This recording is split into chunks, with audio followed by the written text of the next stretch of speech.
think one of the key things for anywhere again, but for Africa, is to support your own, to look after your people.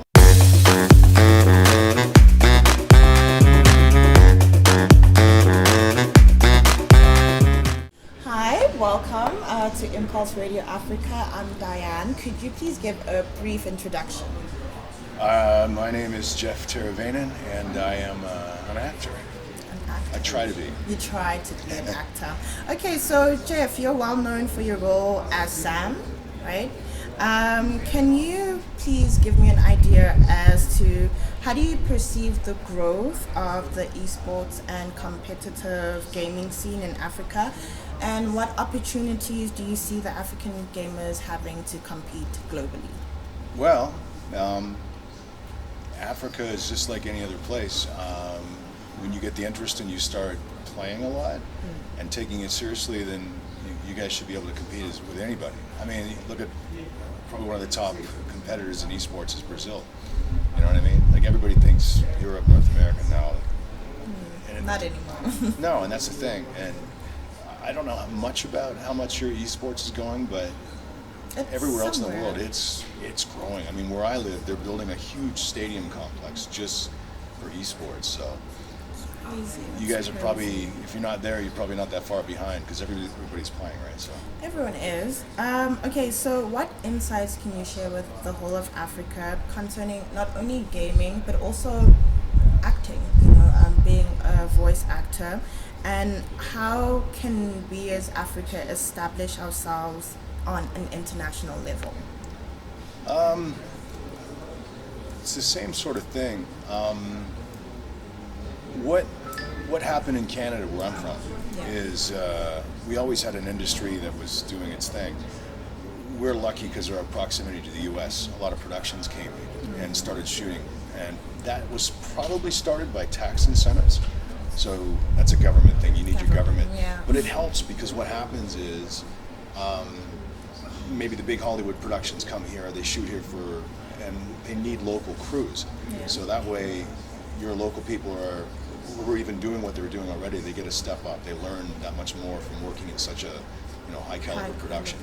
And when the production's done, they need work. So you get those tax credits. You build up an industry, and people want to start working with you because you do great work.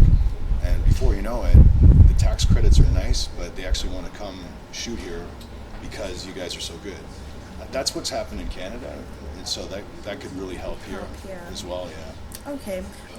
Okay, so in such esports, and so before I even continue, Impulse Radio is basically based on improving African talent and just getting African talent and business and market out there to the rest of the world. So how can the esports community better integrate African talent, such as professional gamers, commentators, organizers? How can we foster diversity and representation in such industry?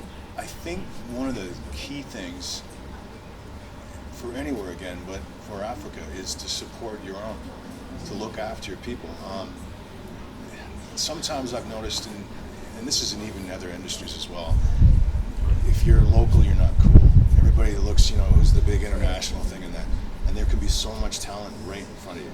And it gets ignored because everybody's like, what's the international thing doing?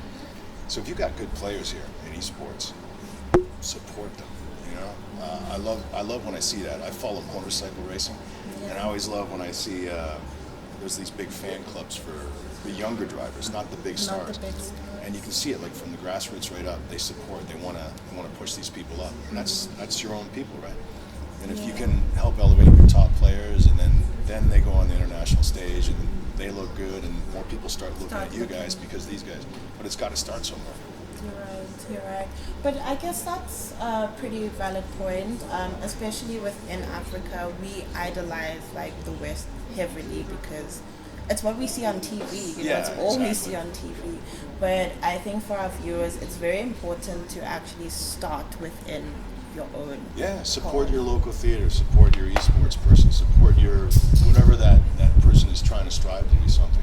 It's the grassroots. It's like I said, it's so nice to see at small level things good crowds of people that are excited about their own neighbors doing it, yeah. and then suddenly that neighbor takes off.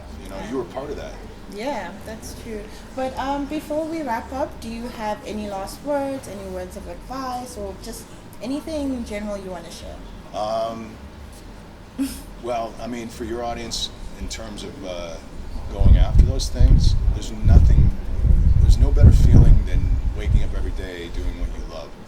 It's a gift. I don't know whether you're religious or not. It's a God's gift or whatever gift you get.